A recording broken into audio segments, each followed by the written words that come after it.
شہنشاہ حسین نقوی سے کہ وہ تشریف لائیں اور مجالس خمسہ کی پہلی نشست سے خطاب فرمائے. شہزادی آپ کو اس کا اجر عظیم عطا فرمائے. نعرہ تکبیر. اللہ اکبر. نہیں سارے کئی ویڈیو بند کر دینی ہے, ڈائریکٹ آن لائن کوئی مجلس نہیں جائے گی. پلیز میں نے آپ کو پہلے ریکویسٹ کی ہے, بند کر دیں. نعرہ تکبیر. اللہ اکبر. نعرہ رسالت. یا رسول اللہ. پوری طاقت کے ساتھ دونوں ہاتھ بلند کر کے نعرہ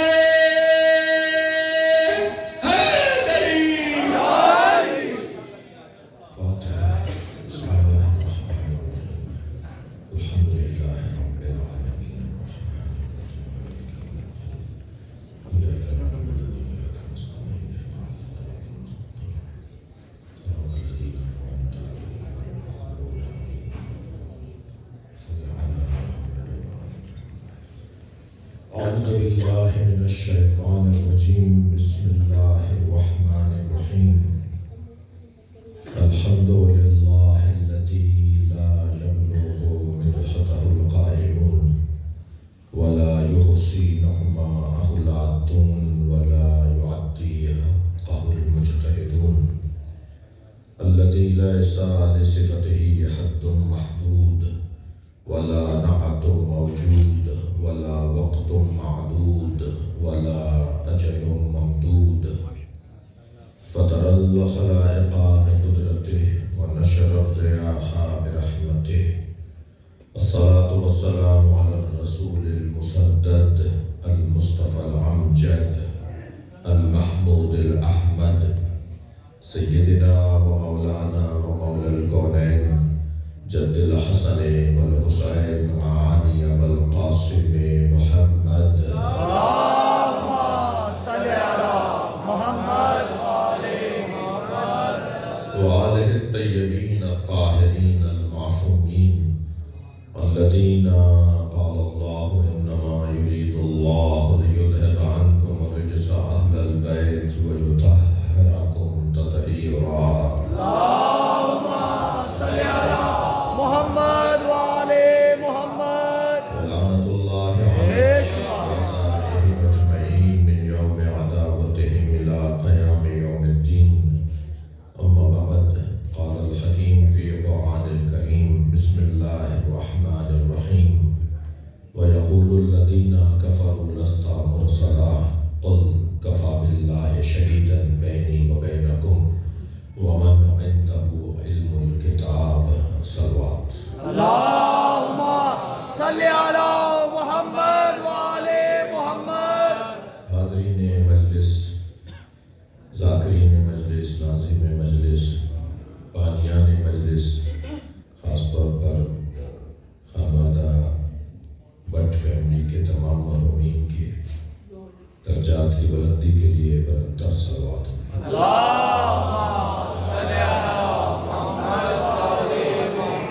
اس سے بہتر اور بلند صلوات. اللہم صلی علی محمد. ایک اور صلوات. اللہم صلی علی محمد. سورہ مبارکہ رات کی آخری آیت,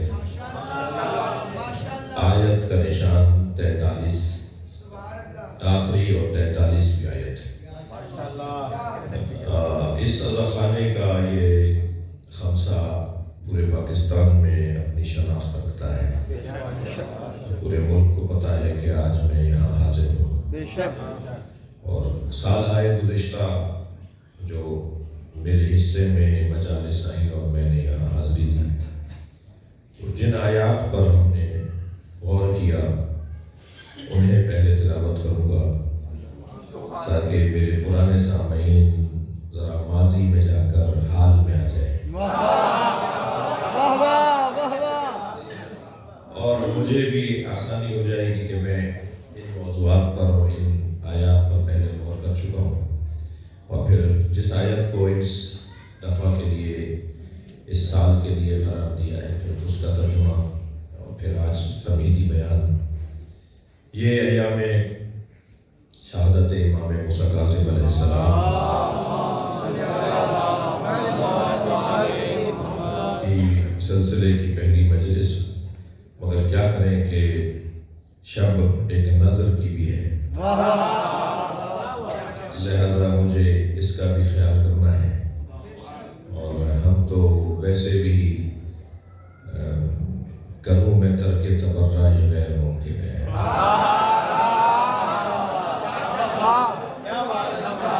گھروں میں ترک تبرع یہ غیر ممکن ہے، مگر غلط ہے کہ اس کا نصاب کوئی نہیں۔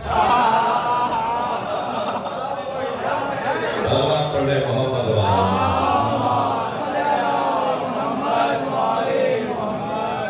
ایک کلام کہا تھا بقائی صاحب کے سجاد صاحب کے غدیر خم کے سفر میں سراب کوئی نہیں۔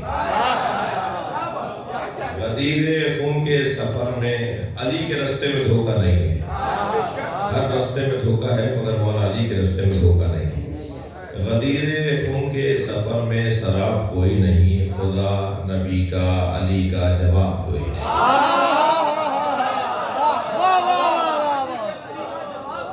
ہزار ذرے مگر آفتاب کوئی نہیں، ہزار ذرے مگر آفتاب کوئی نہیں، تو رات سب ہے مگر وہ تو رات کوئی نہیں۔ اسی تسلسل میں عرض کیا تھا کہ حقیقتاً ابو طالب کے لاڈلے کے سوا، حقیقتاً ابو طالب کے لاڈلے کے سوا نہیں ہے مثل رسالت معاب کوئی نہیں۔ اور پھر اسی سلسلے میں کہ عرض کر رہا ہوں کہ گھروں میں ترک تبرع یہ غیر ممکن ہے، مگر غلط ہے کہ اس کا نصاب کوئی نہیں۔ ہمیں اپنے نظریے سے ہاتھ اٹھانا نہیں ہے، اور اپنے عقیدے کی ترویج و تبلیغ میرا اپنے امام بارگاہ میں بیٹھ کے ذمہ داری نہیں تو پھر کہاں ہوگی؟ میں اپنے گھر میں اپنے عزیزوں کے ساتھ بیٹھ کر بھی اگر اہل بیت کی بات نہیں کروں گا تو کہاں کروں گا؟ جبکہ ہمارا تو اس سے زیادہ ارادہ ہے۔ صلوات پڑھ لیں ذرا محمد۔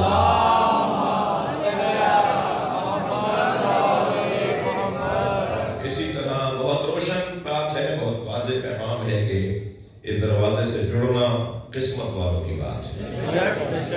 تو گزشتہ سال بخاری صاحب، گزشتہ سال اور اس سے گزشتہ سال اور اس سے گزشتہ سال جو ایک آدھ سال بیچ میں گیپ آیا، مگر جو مجالس میں آپ کی خدمت میں رہا تو ہم نے چند سال پہلے جس آیت پر غور کیا وہ سورہ مبارکہ سجدہ کی آیت ہے، جس میں اللہ ارشاد فرمایا، جس میں ہم بات کر چکے ہیں، جس میں ہم غور کر چکے ہیں، جس میں اللہ نے ارشاد فرمایا وَجَعَلْنَا مِنْهُمْ أَئِمَّةً يَهْدُونَ بِأَمْرِنَا لَمَّا صَبَرُوا وَكَانُوا بِآيَاتِنَا يُوقِنُونَ۔ اس آیت پر ہم غور کر چکے ہیں۔ ارشاد ہوتا ہے وَجَعَلْنَا مِنْهُمْ أَئِمَّةً يَهْدُونَ بِأَمْرِنَا، اور ہم نے ان میں سے کچھ کو امام بنایا ہے، ہم نے ان میں سے کچھ کو بنایا ہے۔ جن میں سے اللہ کچھ کو امام بناتا ہے، ان میں سے ایک کا نام عباس ہے۔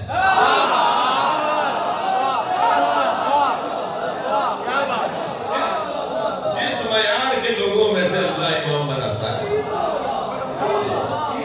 ان میں سے ایک کا نام حضرت عباس ہے۔ وَجَعَلْنَا مِنْهُمْ أَئِمَّةً يَهْدُونَ بِأَمْرِنَا، اور ہم نے ان میں سے کچھ کو امام بنایا ہے۔ کیوں امام بنایا ہے؟ مقصد کیا ہے امام بنانے کا؟ جی ہمارے یہاں پیری مریدی اس مطلب میں نہیں ہے جس مطلب میں کہیں اور نظر آتی ہے۔ جو رنگ کہیں اور پیری مریدی کا ہے وہ اہل بیت کے یہاں نہیں ہے، لہذا ہاتھ چموانے کے لیے نہیں، جی نعرے لگوانے کے لیے نہیں، انسان بنانے کے لیے۔ یہدونا بامرنا، تاکہ وہ ہمارے امر کی رہنمائی، ہمارے پیغام کی ہدایت، ہمارے پیغام کی ترسیل، ہمارے پیغام کو پہنچانے کا کام کریں۔ جو اللہ کا پیغام ہے یہدونا بامرنا، وہ ہمارا امر پہنچاتے ہیں، ہدایت کرتے ہیں، مگر ہم اس کام کے لیے جنہیں امام بناتے ہیں ان کے اندر کوئی کوالٹی، صلاحیت، کوئی میرٹ، کوئی قابلیت، ہر ایک کو تو آپ ہر جگہ نہیں بٹھاتے، ہر ایک کو تو آپ مائک دیتے نہیں ہیں۔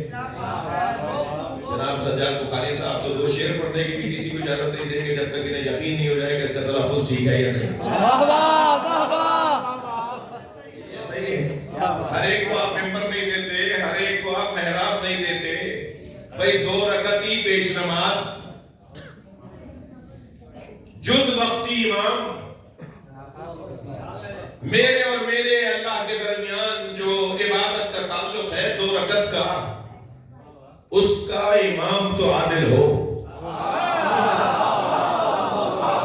یعنی میں 2 رکعت پڑھنے کے لیے کسی ایسے کے پیچھے نہیں کھڑا ہوتا جو عادل نہ ہو. یہ کیا بات ہوئی کہ 2 رکعت نماز پڑھانے والا تو عادل ہو اور پوری کائنات سنبھالنے والا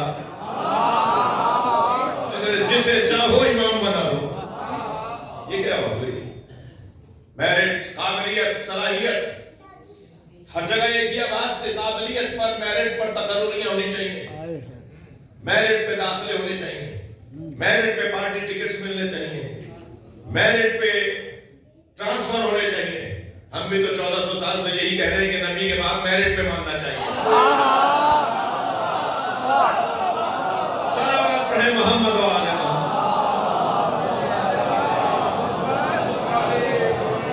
قابلیت، لما صبروا. اب قابلیت کیا ہے؟ جیسے امام، یہ میں باتیں کر چکا ہوں پہلے، چند سال پہلے یہ گفتگو ہو چکی ہے، صرف آپ کو حاضر کر رہا ہوں ماضی سے حال میں. جی، لما صبروا پہلی قابلیت اور پہلا میرٹ، پہلا عنوان ہے قابلیت. لما صبروا، ان سے بڑا صابر کوئی نہیں ہوتا. ہم جنہیں امام بناتے ہیں ان سے بڑا کوئی صابر نہیں ہوتا. برداشت، تحمل، مزاجی ان سے زیادہ کسی میں نہیں ہوتی. قابلیت یہ ہے ان کی کہ وہ صابر ہیں، برداشت کرنے والے ہیں. وَكَانُوا بِآيَاتِنَا يُوقِنُونَ. اور دوسری قابلیت ان میں یہ ہے کہ وہ ہماری آیات پر، ہمارے پیغامات پر، ہماری آیات پر یقین کامل رکھتے ہیں. ان کا یقین انہی کا ہے. جیسا وہ یقین رکھتے ہیں ایسا کوئی یقین نہیں رکھتا. جی، گلی میں کون کون مومنین کھڑے ہوئے ہیں مجھے اس دیوار کی وجہ سے نظر نہیں آ رہا. مثلا اگر یہ دیوار نہ ہوتی تو مجھے وہ نظر آ رہے ہوتے، اور پھر ممکن ہے کسی کو میں پہچان کر میرا انداز، میرا پیغام، میرا جملے وہ ممکن ہے تبدیل ہو جاتے. جی، تو میں تو جنہیں دیکھ رہا ہوں ان کے مطابق بات کر رہا ہوں، جو مجھے نظر آ رہا ہے اس کے مطابق بات کر رہا ہوں. لیکن عزیزان گرامی، ہم تو دیوار کے اس پار نہیں دیکھ پاتے. وہ دیوار ہٹے گی تو ہمیں کچھ اور نظر آئے گا. مولا علی فرما رہے ہیں لو کو شفل غطا. سبحان اللہ. اگر میری آنکھوں کے سامنے سے حجاب ہٹا دیا جائے تو یقین میں اضافہ نہیں ہوگا.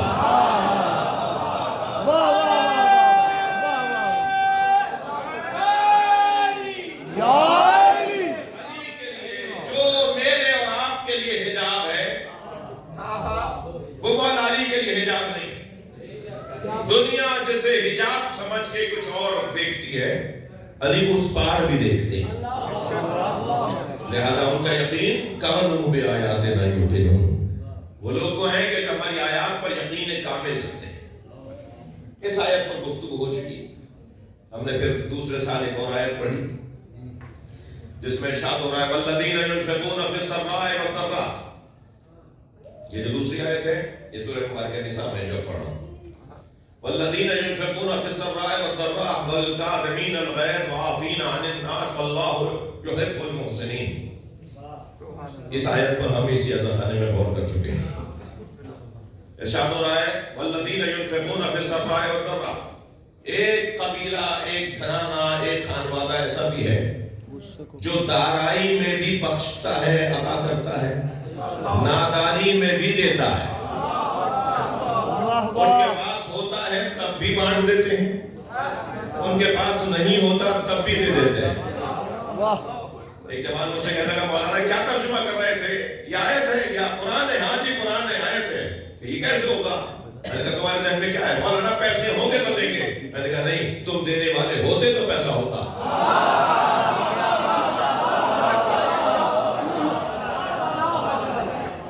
پیسے سے سخاوت کا کوئی تعلق نہیں. سخاوت کا تعلق دل سے ہے، ایک امر قلبی سے ہے. تم اپنے مزاج میں دینے کا عنوان لے کر آؤ تو پھر اللہ تمہیں واسطہ فیض بنا دے گا. تمہارے ذریعے سے ہی لوگوں کے مسئلے حل ہوں گے. تو ایک گھرانہ ایسا بھی ہے کہ والذین ينفقون فی السراء والضراء. جو حالات ان کے اگر مالی طور پر نہ ہو تب بھی وہ دیتے ہیں، ان کے پاس مال دولت ہو تب بھی بخشتے ہیں. والکاظمین الغیظ. اور ایک قبیلہ ایسا ہے جن کا کام ہی یہ ہے کہ وہ غصہ پیتے ہیں, وہ غصے کو ختم کر دیتے ہیں. ان کے ہاں غصے سے کام نہیں ہوتا, وہ غصے کی بنیاد پر ایکشن اور عمل نہیں کرتے. غصے کی بنیاد پر ان کی زندگیوں میں کوئی بھی قدم نہیں اٹھایا جاتا, غصے پر قدم نہیں اٹھاتے. والکاظمین الغیظ, وہ غصے کو ختم کر کے بات کرتے ہیں. ان کا غصہ ختم ہو جاتا ہے. اچھا, اگرچہ ممکن ہے میں نے یہ بات اس سال نہ کی ہو جس طرف اس وقت اشارہ دے رہا ہوں. ہم نے تو بعض جگہ غصہ دیکھا ہے اہل بیت کا. سب سے بڑا غصہ تو جناب زہرا کا دیکھا ہے. سیدہ کسی سے ناراض ہوئی, نبی مکرم بعض مرحلوں میں ناراض ہوئے, مگر ان ائمہ اہل بیت نے بعض دفعہ غصہ دکھائی دیا ہے. خود اللہ جی غیظ رکھنے والا ہے, غضب رکھنے والا ہے. تو پھر یہ والکاظمین الغیظ کیا مطلب ہے؟ پہلی بات تو یہ کہ یہ جو آیت کہہ رہی ہے والکاظمین الغیظ والعافین عن الناس, یہ ان کی صفت غالب ہے. جیسے اللہ کی صفت ربوبیت اس کی قہریت پر غالب ہے, جیسے اس کا رحم اور کرم اس کے غضب پر غالب ہے. یعنی اگر ایک ہی وقت میں اللہ کو دو قلمدان چلانا پڑے, ایک رحم کا قلمدان اور ایک غضب کا قلمدان, تو وہ غضب کے قلمدان کو چھوڑ دیتا ہے, رحم کا قلمدان چلاتا ہے. یعنی اس کا کرم اور اس کا رحم اس کے غضب پر غالب ہے. وہ کہتا ہے وَكُتِبَ عَلَيَّ رَحْمَةٌ, اس نے اپنے اوپر رحمت کو واجب قرار دیا ہے, معاف کرنے کو واجب قرار دیا ہے. مگر غضب بھی غضبناک بھی ہوتا ہے, وہ غصہ بھی کرتا ہے, وہ قہار بھی ہے, وہ جبار بھی ہے, وہ جبروت بھی ہے, وہ غصہ کرنے والا بھی ہے, وہ عذاب نازل کرنے والا بھی ہے. ائمہ اہل بیت خود نبی مکرم جب کسی نے آ کر, کئی مثالیں ہیں, میں ان مثالوں کا اشتراک ڈھونڈ رہا ہوں کہ نبی کے ہاں جب بھی غصہ ہوا تو کیا نقطہ تھا, جناب زہرا کے ہاں جب غضب ہوا تو کیا نقطہ تھا, امام حسن امام حسین ائمہ اہل بیت جب غصہ کرنے لگے تو وہ کون سا نقطہ تھا. ان ساری مثالوں میں ایک مشترکہ چیز ملتی ہے, جب بھی اللہ پر بات آئی, تھکے تو نہیں آپ, جب بھی اللہ پر بات آئی ان ہستیوں نے اپنے غصے کا اظہار کیا ہے. جب بھی ایک امام کے سامنے دوسرے امام کی توہین کی بات آئی, انہوں نے غصے کا اظہار کیا. ان تمام مثالوں میں اگر میں ایک مشترکہ عنوان نکالوں, جب بھی نبی کے سامنے علی کی توہین ہوئی, جب بھی امام حسن حسین کے سامنے مولا علی کی توہین ہوئی, انہوں نے غصے کا اظہار کیا. ایک شخص نے آ کر نبی مکرم سے کہا کہ آپ نے علی کو زیادہ دے دیا اور ہمیں کم دیا, مال غنیمت. تو فرمایا ان لم عادل فمن یعدل, اگر میں نبی ہی عادل نہیں ہوں تو دنیا میں کون ہے جو عادل ہے؟ صلوات پڑھیں ذرا محمد و آل محمد.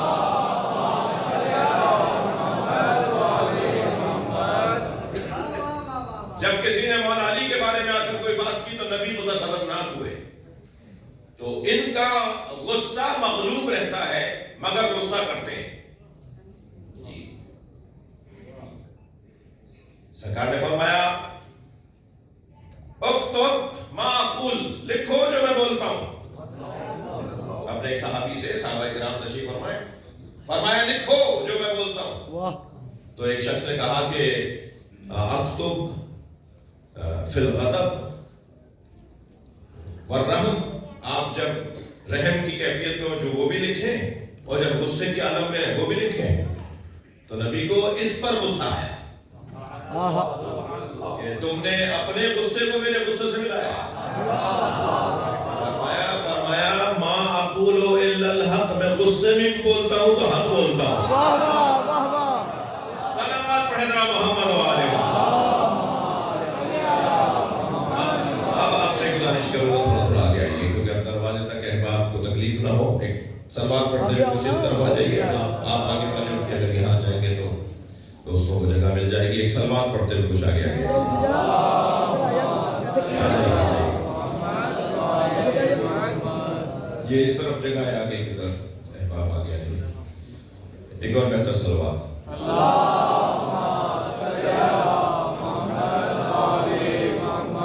اس سے بلند سلوات.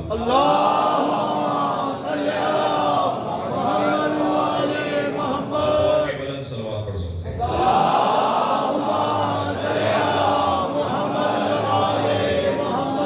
توجہ چاہوں گا, اس آیت پر ہم غور کر رہے ہیں. والکاظمین الغیظ والعافین عن الناس, اور ایک ایسا قبیلہ بھی ہے جو معاف کرنے کو عادت رکھتا ہے. معاف کرنا ان کی عادت ہے. سجیتکم الکرم, معاف کرنا تمہارا لباس ہے, تمہارا حلیہ ہے. اے اہل بیت, آپ کا حلیہ معافی ہے. اللہ آپ پہچانے جاتے ہیں معافی. معاف کرنا آپ کی شناخت ہے. پتہ ہے سب کو کہ یہ بدلہ نہیں لیں گے, یہ معاف کر دیں گے. لہذا والعافین عن الناس واللہ یحب المحسنین, اور اللہ احسان کرنے والوں کو, کرم کرنے والوں کو, معاف کرنے والوں کو دوست رکھتا ہے. اس آیت پر ہم نے غور کیا. اس کے علاوہ ایک اور آیت پر ہم نے غور کیا جس میں ارشاد ہوا وجعلنا منہم ائمۃ یہدون بامرنا, اور ہم نے ان میں سے کچھ کو امام بنایا ہے جو ہمارے امر کی ہدایت کرتے ہیں. پہلی والی آیت دوسری ہے, یہ سورہ انبیاء کی آیت ہے, وہ سورہ سجدہ کی آیت تھی. وجعلنا منہم ائمۃ یہدون بامرنا, اور ہم ان میں سے کچھ کو امام بناتے ہیں جو ہمارے امر کی ہدایت کرتے ہیں.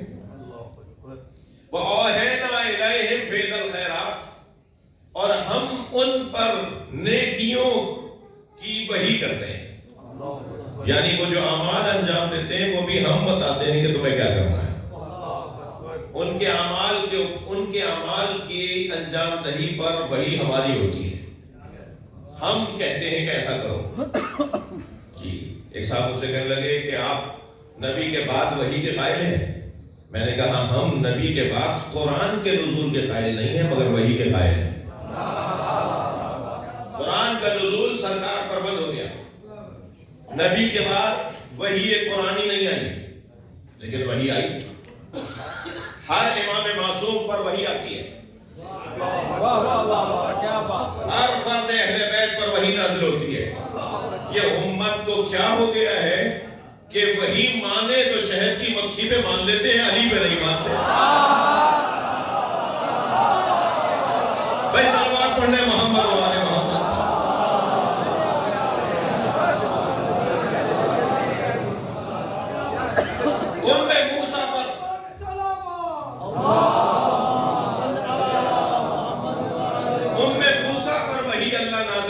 یہ ساری امت مانتی ہے.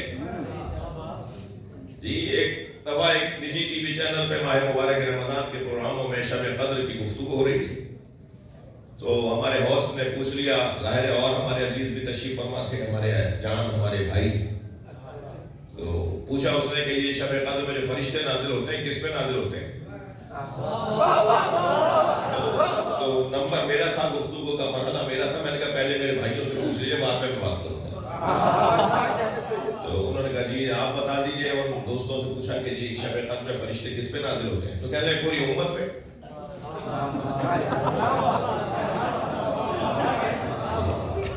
تو میں نے کہا جی, انہوں نے جب ہم سے پوچھا, میں نے کہا میں پہلے تو اپنے بزرگ سے پوچھوں گا, اپنے محترم سے پوچھوں گا, مفتی صاحب سے, کہ پوری امت میں فرشتے نازل ہوتے ہیں تو آج تک کسی نے فرشتے کو دیکھا ہے؟ وہ تو کہہ رہا ہے, قرآن کہہ رہا ہے کہ یہ حتی مطلع الفجر, یہ امر لے کر آتے ہیں جی اول شب سے, غروب سے لے کر اور فجر تک. 1-2 گھنٹے کے بعد بھی نہیں ہے, تقریباً 12 گھنٹے تک فرشتے اترتے رہتے ہیں. تو اتنی بڑی امت ہے, کوئی آج تک ملا جس نے کہا ہو میں نے فرشتے کو دیکھا ہے؟ اور جس نے فرشتے کو دیکھا ہوتا ہے نا, وہ بچتا ہی نہیں ہے بتانے کو کہ کیسا.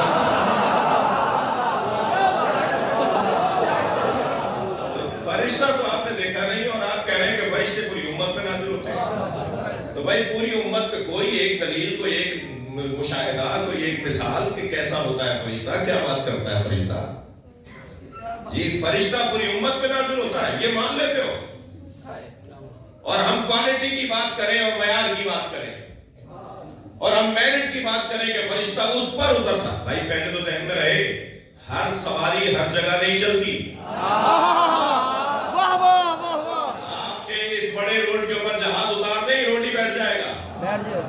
بڑی وزنی سواری اتارنے کے لیے پہلے رستہ وزنی بنایا سنگین بنایا جاتا ہے، یہ برداشت تو کرے.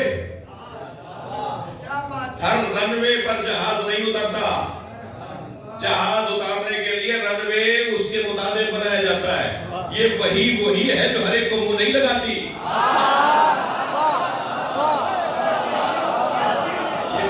یہ فرشتہ ہر جگہ نہیں اترتا، فرشتوں کے اترنے کی جگہ کو اہل بیت کا گھر کہا جاتا ہے. واہ واہ واہ.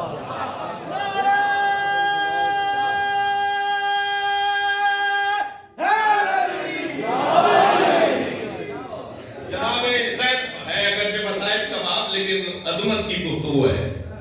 جناب زینب نے دربار شام میں جو یزید کے سامنے خطبہ دیا ہے اس میں ایک جملہ بی بی نے جو اہل بیت کی عظمت کا بیان کیا ہے. بی بی فرماتی ہیں قیدت وجہت چہدت، اے یزید جتنی چالیں تو چل سکتا ہے چل، جتنے ہیلے بہانے ڈھونگ رچا سکتا ہے تو کر، جتنی چالیں چل سکتا ہے چل، لیکن سن شرفنا بالوحی والکتاب، جان لے اللہ نے ہمیں وحی اور قرآن کے ذریعے سے شرف عطا کیا ہے. ہمارے گھر پر فرشتہ اترتا ہے، اس شرف کو تو ہم سے نہیں چھین سکتا. تو ظلم و زیادتیاں کر سکتا ہے مگر فرشتے ہمارے گھر اترتے ہیں، وحی ہمارے گھر اترتی ہے، اس شرف کو تو ہم سے نہیں چھین سکتا. تو اہل بیت کی عظمتوں کا ایک عنوان یہ ہے کہ یہاں فرشتے اترتے ہیں.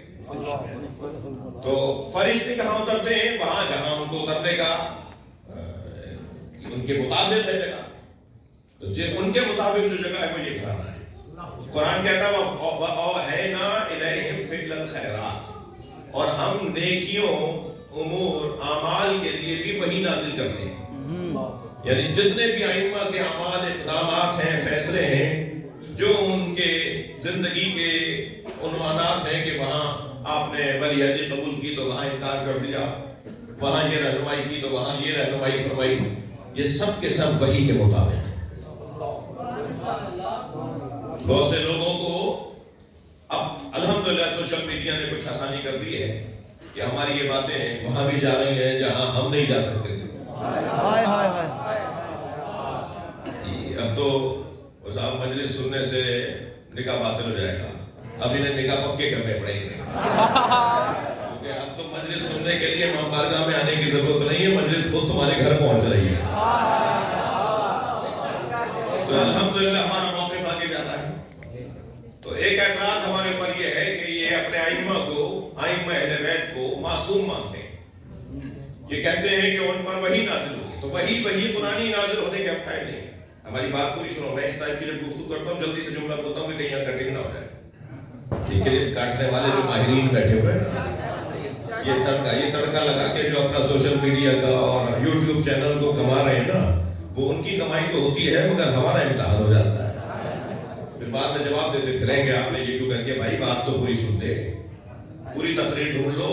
باب المراد میں کیا پڑھ کر آئے ہو؟ توجہ. وَأَوْحَيْنَا إِلَيْهِمْ فِعْلَ الْخَيْرَاتِ وَإِقَامَ الصَّلَاةِ وَإِيتَاءَ الزَّكَاةِ وَكَانُوا لَنَا عَابِدِينَ. اس آیت پر ہم غور کر چکے ہیں. جی ارشاد ہو رہا ہے ہم نے ان میں سے کچھ کو امام بنایا اور ان پر ہم اعمال کی وحی کرتے ہیں اور انہیں نماز کے قیام اور زکوٰۃ کی ادائیگی ان کا کام ہے.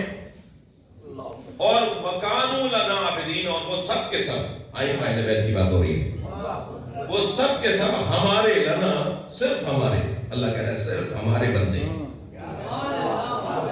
وَقَانُوا لَنَا عَابِدِينَ، وہ صرف اور صرف ہمارے بندے ہیں، ہماری عبادت کرنے والے ہیں. ہم اس آیت پر غور کر چکے ہیں. اس سال جس آیت کے اوپر، جس آیت کو زیارت کرتے ہوئے